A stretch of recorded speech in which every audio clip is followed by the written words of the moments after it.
Election के ऐलान के बाद से शहर में घूम रही हूँ और शहर में तब्दीली की एक लहर है।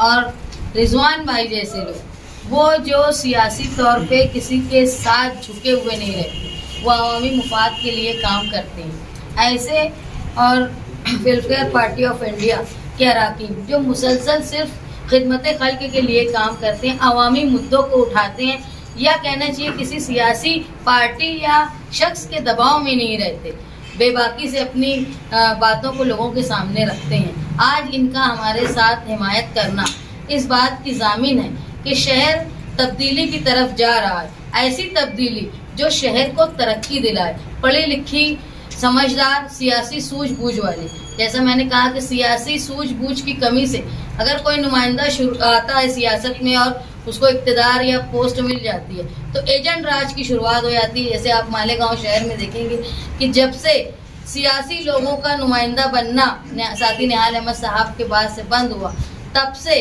वर्कर सियासी खत्म हो गए और हर चीज में जन्म दाखिले से लेके हर कागज के लिए एजेंट लगते हैं। तो ये सियासत का जवाल हुआ है। मालेगांव शहर में बुनियादी सहूलत के लिए लोग परेशान हैं। जो शराइत रिजवान भाई ने रखी, यकीनन इसी शराइत पर इसी अज़्म के साथ हम लोग इलेक्शन लड़ रहे हैं। इसलिए हमारे लिए वो उनको मानना, उस पर सोचना का कोई सवाल ही नहीं था। हमारी खुद का आज़्म यह है कि मालेगांव शहर के मुस्तकबिल के लिए, बेहतर मुस्तकबिल के लिए, अमन के लिए और इस शहर से मंशियात, गुंडागर्दी और जो सियासत कर रहे हैं लोग मजहब के नाम पर, शहर ये समझ रहा है कि वो कहीं ना कहीं फिरका परस्तों के आलेकार हैं। और ये समझते हुए ऐसे समझदार लोग जो आवाम के बारे में सोचते हैं, उन्होंने हमारी हिमायत की। मैं इनकी शुक्रगुजार हूँ और ये मानती हूँ मैं कि शहर तब्दीली की तरफ जा रहा है। मैं जब अभी आप लोगों के पास प्रेस कॉन्फ्रेंस के लिए आने लगी इनके पैगाम के बाद,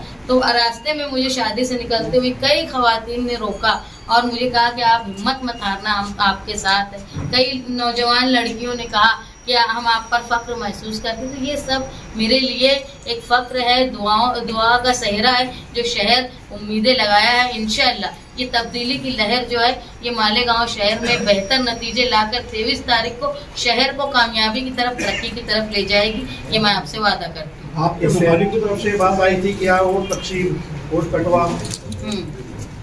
ऐसा है कि दोनों स्टेज पे आप देख रहे हो उनके पास कोई मुद्दे नहीं कि किसी ने 10 साल इक़्तिदार किया है, किसी ने 15 साल किया और कारपोरेशन में 3-3 टर्म है। उनके पास एक दूसरे को गाली देना या किसी पर तनकीद करने के अलावा एक ऐसा काम नहीं जो बता पाए कि हमने खुद किया है। तो सब बेला वजह की फजूल बात करेंगे। इससे कल अकबरुद्दीन अवैसी की सबब क्या लगता है, इससे मुफ्ती इस्माइल काज़मी को फायदा होगा या नुकसान होगा? ये बात कर लें, मैं भी बहुत चाहती हूँ। मैं तो अकबर साहब का मामला ऐसा है कि आप मीडिया गवाह है, शहरियान गवाह है। 10 साल पहले उन्होंने यहाँ पे स्कूल और दवाखाना बना रहे थे, अभी फिर वादों की खैरात बांटने के लिए चले आए हैं। तो ये मालेगांव शहर की आवाम कब तक वादों की खैरात लेंगी? अब जमीन पे लड़ने वाले सब अल्हम्दुलिल्लाह इकट्ठा हो चुके हैं। अल्लाह ने चाहा तो आपने देखा अभी लोकसभा, धुलिया लोकसभा इलेक्शन, जो इतना बड़े ओहदे पे रहे हुआ खासदार आवाम ने धूल चटा दी। हमें शहरियान से उम्मीद है कि ये अपने आप को बहुत बड़े लीडर कहलाने वाले आवाम इन्हें इनका रास्ता जरूर बताएंगे। मैं मसरूफियत की वजह से उनकी तकरीर नहीं सुन पाई, लेकिन जो थोड़ी बहुत मुझे सुनाई दिया उसमें उन्होंने ये बताया कि उन्होंने अपने इलाके में क्या काम किया। जो लोगों के जरिए मैंने थोड़ा सुना समझा, वो ये नहीं बता पाए कि उनके नुमाइंदे ने मालेगांव शहर में क्या काम किया।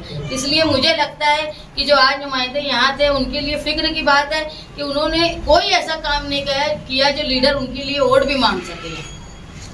उन्होंने तेलंगाना की बात बताई, मालेगांव की कोई बात ही नहीं की उन्होंने। आप बता रहे हैं तो मैं यही बता रही, कोई काम ऐसा उन्होंने नहीं किया कि उनके लिए वो वोट मांगने की भी हिम्मत कर पाए। और हम लोग ये पूरी उम्मीद से है और ये शहर देख रहा है, चाहे कच्चे इलाके में लोग, खवातीन, मर्द, नौजवान मिलते हैं तो वो बोलते हैं हम आपके साथ हैं। पक्के इलाकों में बड़ी तादाद में लोग घरों में बुलाकर बोलते हैं। तो इलेक्शन जो हम हैं वो पक्के इलाकों में भी लड़ रहे हैं, कच्चे इलाकों में भी लड़ रहे हैं। और मेरे मुखालिफिन को आप देखेंगे तो कोई पक्के इलाकों में हमसे लड़ रहा है तो कोई कच्चे इलाकों में हमसे लड़ रहा है, लेकिन दोनों कोई पक्के इलाके में है तो कोई कच्चे इलाके में, हम ही है जो दोनों तरफ इलेक्शन लड़ रहे हैं।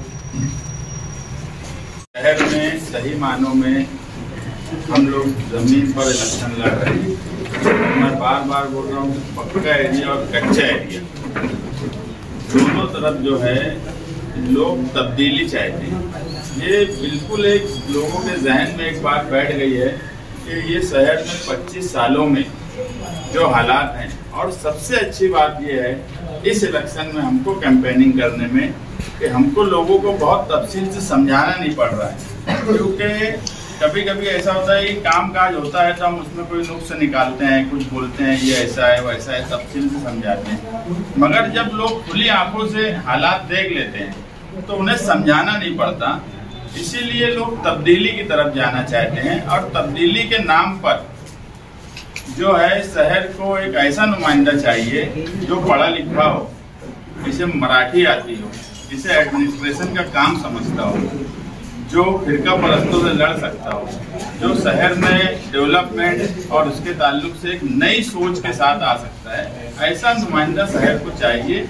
इसलिए लोग बड़ी तादाद में समाजवादी की हिमायत कर रहे हैं। मैं रिजवान भाई बैटरी वाले का शुक्रिया अदा करता हूं, और वेलफेयर पार्टी का भी शुक्रिया अदा करता हूं कि इन्होंने हमारी हिमायत दी। और सियासत में, सियासत और मैथमेटिक्स ये दो एक अलग अलग उसूल है। मैथमेटिक्स में 1 + 1 2 होता, 1 + 1 2 होगा, मगर सियासत में कभी कभी दो ऐसे लोग मिलते जो 1 + 1 11 होता। और वैसे ही रिजवान भाई बैटरी वाले और मैं इस सियासत में 1 + 1 11 है, 2 नहीं है। तो जो सियासत का आंकड़ा है वो मैथमेटिक्स के तौर पर नहीं देखा जा सकता कि किसको कितनी वोट मिली, किसको कब कितनी वोट मिली। दो लोगों का मिलना और उससे जो माहौल क्रिएट होता वही असल में सियासत का इलेक्शन है, और उसी तर्ज पे इलेक्शन होता है। और आप देख रहे होंगे कि बड़ी तादाद जो है, शहर हमारा स्टेज देख रही है कि हमारा स्टेज क्या है और दूसरों का स्टेज क्या है। ये वाज़ेह फर्क है